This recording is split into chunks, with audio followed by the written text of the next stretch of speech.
नमस्ते दोस्तों, स्वागत है आप सभी का। तो आज मैं आया हुआ हूँ कटरा श्री माता वैष्णो देवी यात्रा को करने के लिए।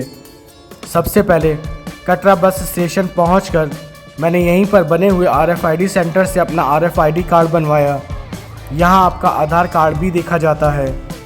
RFID सेंटर से आपको त्रिकूट पर्वत बहुत ही विशाल दिखाई देता है, जहाँ पर आपको ट्रैक करते हुए अर्धकुंवारी भवन और भैरव बाबा मंदिर के दर्शन करने के लिए जाना होता है। और कटरा बस स्टेशन से RFID कार्ड बनवाने के बाद मैं निकल पड़ा बाणगंगा के लिए, जो कि ट्रैक का स्टार्टिंग पॉइंट है। मैंने यहाँ ऑटो वालों से पूछा बाणगंगा तक पहुँचने के लिए कितना किराया लगेगा, तो उन्होंने कुछ ज़्यादा ही बोला। उसके बाद मैं पैदल ही निकल पड़ा बाणगंगा के लिए, जहाँ मुझे 15 से 16 किलोमीटर ट्रैक करते हुए जाना था।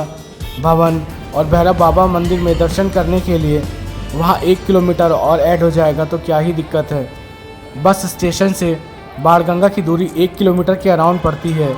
रास्ते में आपको भगवान शिव का मंदिर, भोजनालय, प्रसाद की दुकान और एक विशाल बरगद का पेड़ दिखेगा, जहाँ पर लोगों ने अपने मन्नत कपड़ों को बांधा हुआ था। और अगर मैं अपनी यात्रा की बात करूँ, मैं सुबह 8:30 बजे जम्मू पहुँच गया था। मेरी ट्रेन जम्मू तवी तक ही थी।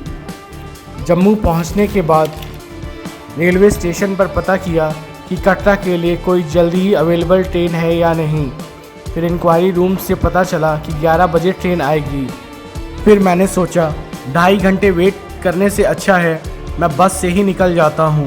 आपको रेलवे स्टेशन के बाहर ही टैक्सी स्टैंड और बसें खड़ी हुई मिल जाएंगी।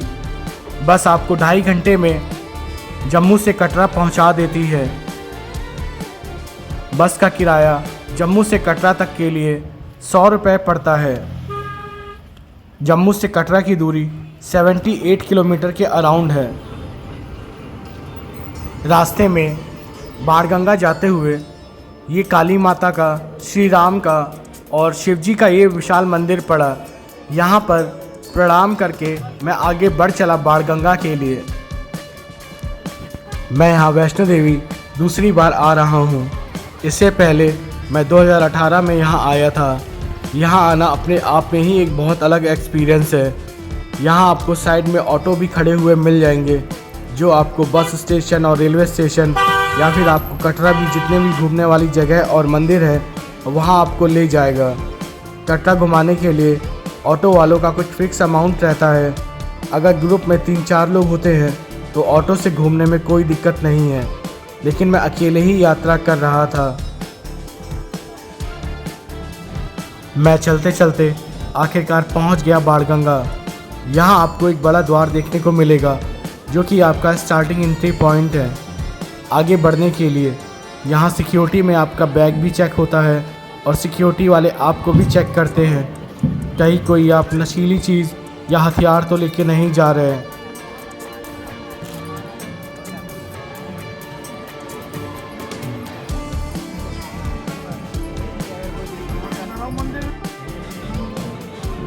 अभी द्वार में कंस्ट्रक्शन का काम चल रहा है। यहाँ पर जेंट्स की अलग और लेडीज़ की अलग लाइन है।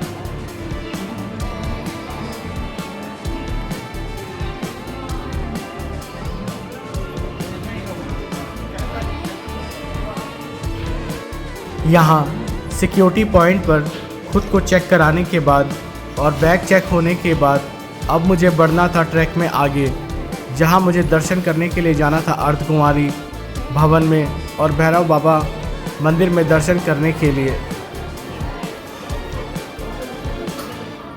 यहाँ द्वार से अंदर घुसते ही आपको नज़ारा एकदम अलग दिखेगा। यहाँ आपको कई सारे लोग दिखेंगे जो अपनी यात्रा की शुरुआत कर रहे हैं माता जी के दर्शन के लिए। यहाँ आपको रास्ते में पिट्ठू वाले, खच्चर में सवारी कराने वाले आपसे पूछेंगे कि आपको ऊपर जाने के लिए एक खच्चर तो नहीं करना। यहाँ का माहौल अंदर घुसते ही एकदम अलग था। यहाँ पर आपको कई सारी प्रसाद की दुकानें, खाने पीने की, साज सजावट के सामानों की और पिक्चर सेंटर देखने को मिलेंगे रास्ते में। पिक्चर सेंटर शॉप में भवन में स्थित वैष्णो देवी के 3 पत्थरों जिन्हें महाकाली, वैष्णो देवी, महासरस्वती कहा जाता है कि हूबहू कॉपी करके दुकान पर स्ट्रक्चर बनाया गया है, जहां भक्त जन कुछ पैसे देकर फ़ोटो खिंचाते हैं। यहाँ आपको रास्ते में माता जी के गाने हर तरफ सुनाई देंगे। यहाँ पीने के पानी के लिए आपको कोई दिक्कत नहीं होगी। जगह जगह पर वाटर पॉइंट बने हुए हैं, जहाँ आप पीने का पानी पी सकते हैं और अपनी बोतल में भरकर आगे बढ़ सकते हैं। यहाँ आपको थोड़ा आगे बढ़ने पर कपड़ों की दुकानें, वेस्ट पाउच, गमछे, वॉकिंग स्टिक, मालाओं की दुकानें भी देखने को मिलेंगी। यहाँ अब बच्चों के मुंडन के लिए भी दुकानें उपलब्ध हैं। यहाँ पर आपको कई सारे खच्चर और घोड़े खड़े हुए भी मिल जाएंगे। अगर आप ऊपर माता जी के दर्शन के लिए पैदल नहीं जाना चाहते हैं तो आप खच्चर, घोड़े या पालकी के थ्रू जा सकते हैं, जिसका कि कुछ चार्ज आपको इनको देना पड़ता है। अगर मैं बात करूं वैष्णो देवी तक कैसे पहुंचा जाए, तो आप ट्रेन से सीधे कटरा पहुंच सकते हैं, जहां आपको रेलवे स्टेशन से बाणगंगा के लिए डायरेक्ट ऑटो मिल जाएगा, जो कि रेलवे स्टेशन के बाहर ही खड़े होते हैं। रेलवे स्टेशन से बाणगंगा की दूरी 1.25 किलोमीटर के अराउंड है। वहीं अगर आप बस से आना चाहते हैं तो आप बस से सीधे कटरा पहुंच सकते हैं। दिल्ली से कटरा के लिए आपको वॉल्वो एसी स्लीपर जैसी बस मिल जाती हैं। कटरा पहुंचने के लिए नियरेस्ट एयरपोर्ट जम्मू का हवाई अड्डा है। यहां से कटरा जाने के लिए टैक्सी और कैब की सुविधा उपलब्ध है। इसके अलावा कटरा के आसपास कई हेलीपैड भी हैं, जो आपको वैष्णो देवी भवन के पास तक सेवाएं देते हैं। हेलीकॉप्टर का कटरा से सांझी छत तक का किराया एक साइड का 1730 रुपये है। वहीं दोनों साइड का किराया 3460 रुपये पड़ता है। यहाँ खच्चर का चार्ज 1350 रुपये पर पर्सन पड़ता है, जो कि सांझी छत होते हुए भवन तक पहुँचता है। यहाँ पर पालकी का चार्ज 3150 रुपये पर पर्सन पड़ता है, जो कि आपको भवन तक छोड़कर आते हैं।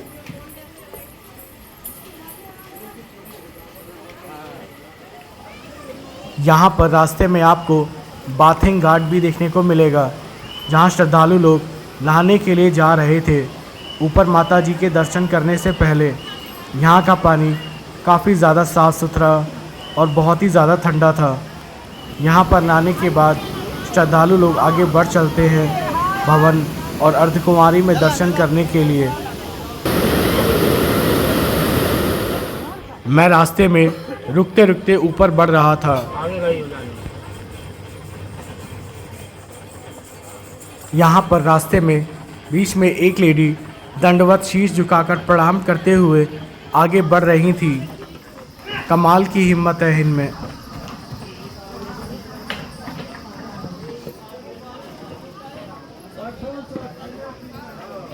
ऊपर भवन की तरफ जाते हुए रास्ते में आपको कई सारे मंदिर भी देखने को मिल जाएंगे, जहां आप प्रणाम करते हुए आगे बढ़ सकते हैं।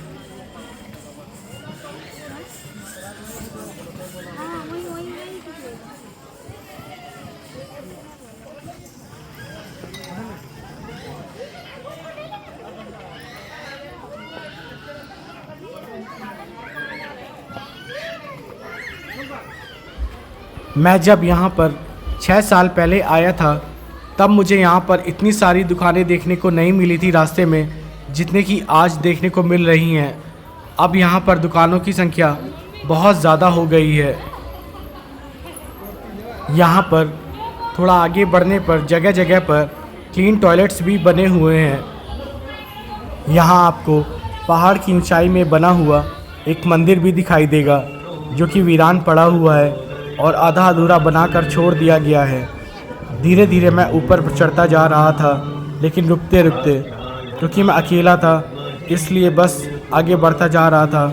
लेकिन रेस्ट करते करते कई दिन बाद जब इतना चला, तो जब आप ऊंचाई पर जाते हैं तो सांस तो फूलती ही है, इसलिए आपको रुकते रुकते ऊपर जाना होता है।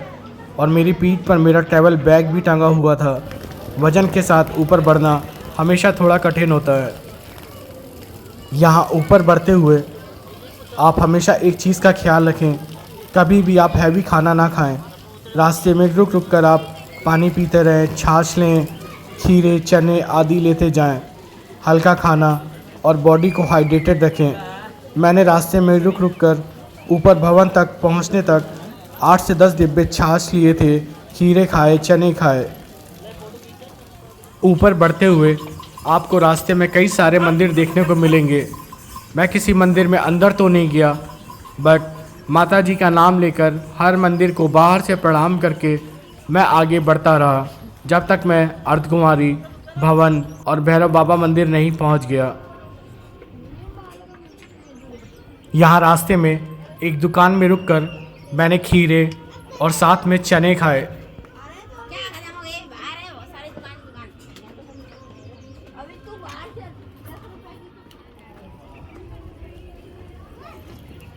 यहाँ पर आपको ट्रैक करते हुए काफ़ी अच्छा लगेगा। कहीं पर एकदम से चढ़ाई है तो कहीं पर कम चढ़ाई, इसलिए एक टाइम पर आपको थकान भी काफ़ी ज़्यादा लगेगी और सांस भी तेज़ चलेगी, इसलिए रुक रुक कर चलें। यहाँ आपको रास्ते में दोनों तरफ अखरोट और लैया प्रसाद भोजनालय की दुकानें देखने को मिलेंगी। मैं आपको एक चीज़ और बताता चलूँ, मैं एक 15 मिनट के वीडियो में वैष्णो देवी की यात्रा को नहीं दिखा सकता। यहाँ की पूरी यात्रा को दिखाने के लिए कम से कम 1 घंटे का तो वीडियो बनाना ही पड़ेगा। यहाँ पर आपको बीच बीच में सीढ़ियों के रूप में शॉर्टकट्स दिए हुए हैं, जहाँ पहले शॉर्टकट में सीढ़ियों की संख्या 360 है। मैंने शॉर्टकट रास्ता लिया, लेकिन सच बताऊं, सीढ़ियाँ चढ़ने में और ज़्यादा थकान लगती है। मैंने सोचा था सीढ़ियों से ऊपर चलता हूँ, तो मैं चल पड़ा। कुछ देर बाद पता चला सीढ़ियाँ चढ़ने के बाद कैसी हालत होती है। सांसें बहुत तेज़ हो गई थीं और रेस्ट टाइम भी ज़्यादा लग रहा था। यहाँ सीढ़ियों के अगल बगल मालाओं, सिंदूर, चूड़ियों और साज सजावट की चीज़ों की भी दुकानें लगी हुई थीं। साथ ही साथ जब आप ऊंचाई पर जा रहे होंगे तो आपको नीचे का नज़ारा काफ़ी खूबसूरत दिखाई देगा। यहाँ पर ऊपर बढ़ते हुए सीढ़ियों के दोनों तरफ आपको मालाओं की, साज सजावट के सामानों की, माता जी की मूर्तियों की दुकानें देखने को मिलेंगी। यहाँ 360 सीढ़ियाँ चढ़ने के बाद अब मैं थोड़ा और ऊपर आ गया था और अब मुझे यहाँ पर मिला दूसरा सीढ़ियों का शॉर्टकट, जहाँ पर सीढ़ियों की संख्या 526 है। यहाँ पर बोर्ड में एक वार्निंग भी लिखी गई थी, जिसमें लिखा था हृदय रोगियों और वृद्ध यात्रियों से अनुरोध है कि वो इन सीढ़ियों का प्रयोग ना करें। जब मैं पहली 360 सीढ़ियाँ चढ़कर ऊपर आया था तो मैं काफ़ी ज़्यादा थक गया था और सांस भी बहुत तेज़ हो गई थी, लेकिन उसके बाद भी मन नहीं माना तो मैं ऊपर 526 सीढ़ियों वाला शॉर्टकट लेकर ऊपर बढ़ चला। यहाँ पर भी मैं रुकते रुकते ऊपर बढ़ रहा था। पीठ में बैग होने की वजह से थोड़ा थोड़ा भारीपन भी लग रहा था, लेकिन अब माता जी के दर्शन करने के लिए जाना था तो मैंने बस सोचा चलो थोड़ा और रुकते हैं, फिर ऊपर बढ़ते हैं। ऐसे ही मैं ऊपर बढ़ता रहा। यहाँ पर आपको जहाँ जहाँ पर सीढ़ियों के शॉर्टकट दिखाई देंगे, वहाँ वहाँ पर आपको सीढ़ियों के दोनों तरफ मालाओं की, साज सजावट की चीज़ों के सामानों की, मूर्तियों की, खिलौनों की दुकानें देखने को मिलेंगी।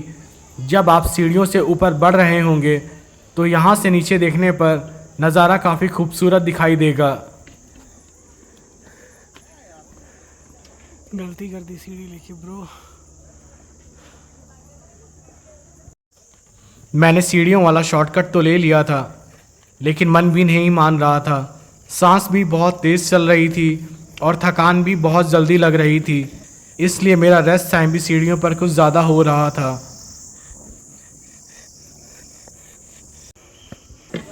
आखिरकार मैं 526 सीढ़ियाँ चढ़कर दूसरे शॉर्टकट को क्रॉस करते हुए ऊपर और आ गया।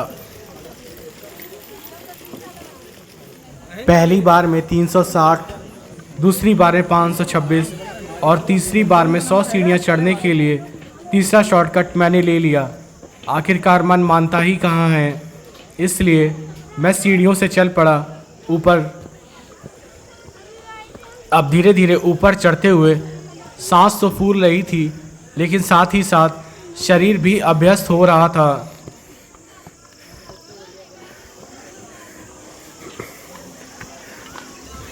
तीसरा शॉर्टकट लेने के बाद मैं थोड़ी और ऊंचाई पर आ गया था। यहाँ से नीचे का नज़ारा बहुत ही खूबसूरत दिखाई दे रहा था। अब बारी थी चौथे शॉर्टकट की, जहाँ पर सीढ़ियों की संख्या 115 है। यहाँ पर चढ़ते हुए मुझे ऊपर की ओर जाना है। कुछ देर बाद चढ़ते चढ़ते मैंने चौथे शॉर्टकट को भी पार कर लिया। अब बारी थी पांचवें शॉर्टकट की। यहाँ पर सीढ़ियों की संख्या 165 है। बहुत कोशिश की कि चलो सीढ़ियों से ना चढ़कर मैं यही रास्ते से ऊपर जाता हूँ, प्लेन रास्ते से, लेकिन मन नहीं माना। तो फिर मैंने सीढ़ियों से चढ़कर ही ऊपर जाना सही समझा। अब धीरे धीरे सीढ़ियाँ चढ़ने की वजह से शरीर भी थोड़ा अभ्यस्त हो रहा था, इसलिए अब सीढ़ियाँ चढ़ने में ज़्यादा उतनी दिक्कत नहीं हो रही थी। सांस तो तेज़ चल रही थी, लेकिन अब उतनी ज़्यादा दिक्कत नहीं थी जितनी नीचे से ऊपर चढ़ने में हो रही थी। रास्ते में बच्चे, बड़े, बूढ़े सब सीढ़ियाँ चढ़कर शॉर्टकट ऊपर जा रहे थे, तो मैंने अपने आप को मोटिवेट किया, चलो मैं सीढ़ियों से चढ़कर ही ऊपर जाऊंगा। ना कहने का तो सवाल ही नहीं उठता। आखिरी है। और ये आपको अर्धकुंवारी दिखाई दे रहा है। मैं अर्धकुंवारी अब पहुंचने वाला था। बाणगंगा से अर्धकुंवारी का डिस्टेंस 6 से 7 किलोमीटर के अराउंड पड़ता है, लेकिन चढ़ाई होने के कारण आपको यहाँ ऊपर चढ़ने में काफ़ी ज़्यादा टाइम लगता है। यहाँ अर्धकुंवारी में पहुँचने से पहले आपको एक और चेक पॉइंट मिलेगा, जहाँ पर आपकी चेकिंग होगी और आपके बैग को चेक किया जाएगा कि कहीं आप कोई दारू या कोई अवैध हथियार तो लेके नहीं जा रहे हैं।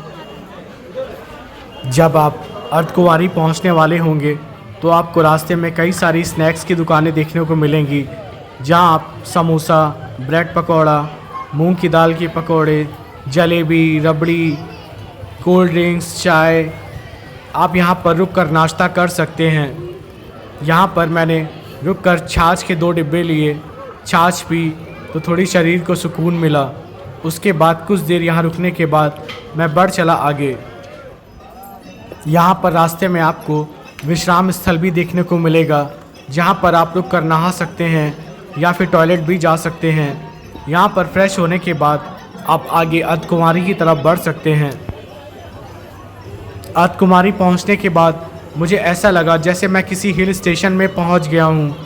यहाँ पर मुझे इतनी ज़्यादा दुकानें देखने को मिली, जहाँ सीसीडी, नेस्कैफ़े और भी कई सारे भोजनालयों की दुकान थी। यहाँ पर मैकडी भी खुल गया है। यहाँ पर चाय 8 रुपए की, कॉफ़ी और दूध 15 रुपए के, राजमा चावल 55 रुपए के थे। ठीक है, यहाँ पर ये सब प्राइस रेंज में। यहाँ पर बीकानेर, मैकडोनल्ड आप देख सकते हैं। यहीं पर थोड़ा आगे पर नेस्कैफ़े और सीसीडी का भी शॉप खुला हुआ है। आप नेस्कैफ़े, सीसीडी, मैकडोनल्ड या बीकानेर जाते हैं तो वहाँ पे उनका प्राइस रेंज कुछ ज़्यादा ही हाई रहता है। यहाँ पर अर्धकुंवारी में स्पेशल आरती दर्शन के लिए आपको 300 रुपये का चार्ज यहाँ पर देना पड़ता है। और ये है अर्धकुंवारी, जहाँ आप देख सकते हैं कितने ही सारे लोग बैठे हुए हैं। यहाँ पे एक टोकन सिस्टम चलता है। उन नंबर के अकॉर्डिंग आपको ग्रुप में अंदर भेजा जाता है। मैं जब यहाँ आया था, जब मैं टोकन नंबर लेने गया, तब मुझे पता चला यहाँ पर 36 घंटे से भी ज़्यादा वेट करने के बाद लोगों का मंदिर में अंदर जाने के लिए नंबर नहीं आ रहा है। सही है भाई, वीआईपी दर्शन वालों के मज़े हैं। पैसे दो और अंदर दर्शन करने जाओ। अगर एक आप आम आदमी की तरह जा रहे हो तो आपको जाहिर सी बात है इंतज़ार करना पड़ेगा। आप देख सकते हैं यहाँ पर इस वक्त कितने ही सारे लोग बैठे हुए हैं अपने नंबर आने के इंतज़ार में। यहाँ पर कुछ लोग 24 घंटे से भी ज़्यादा समय से बैठे हुए थे, क्योंकि हर किसी को मंदिर में अंदर जाना था दर्शन करने के लिए। और ये है सामने मंदिर जो आप देख सकते हैं। और इस वक्त शाम का 5 बज रहा था। धीरे धीरे सूर्यास्त भी होने को आ रहा था और मुझे कैसे भी करके रात तक भवन में पहुंचना था।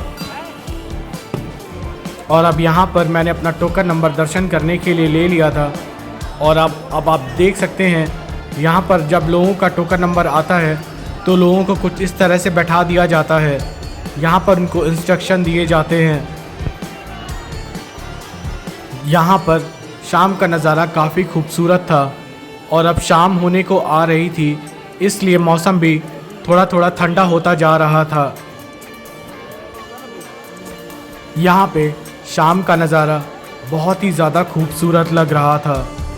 एक तरफ सूर्यास्त होने को था तो दूसरी तरफ यहाँ पर भक्तजन लोग अपनी बारी का इंतज़ार कर रहे थे मंदिर में अंदर दर्शन करने जाने के लिए। मैंने यहाँ पर रुककर 1-2 फ़ोटो खिंचवाई, उसके बाद मैं बढ़ चला आगे भवन की तरफ बढ़ते हुए एक अलग ही उत्साह था। यहाँ पर कई लोग जय माता दी के जयकारे लगाते हुए आगे बढ़ रहे थे। मैं भी धीरे धीरे भवन की ओर बढ़ता जा रहा था। दोस्तों, वीडियो के पार्ट 1 में आज मैंने यहाँ आपको अर्धकुंवारी तक का रास्ता दिखाया। अब वीडियो के सेकंड पार्ट में मैं आपको भवन और भैरव बाबा मंदिर के दर्शन कराऊंगा। जय माता दी।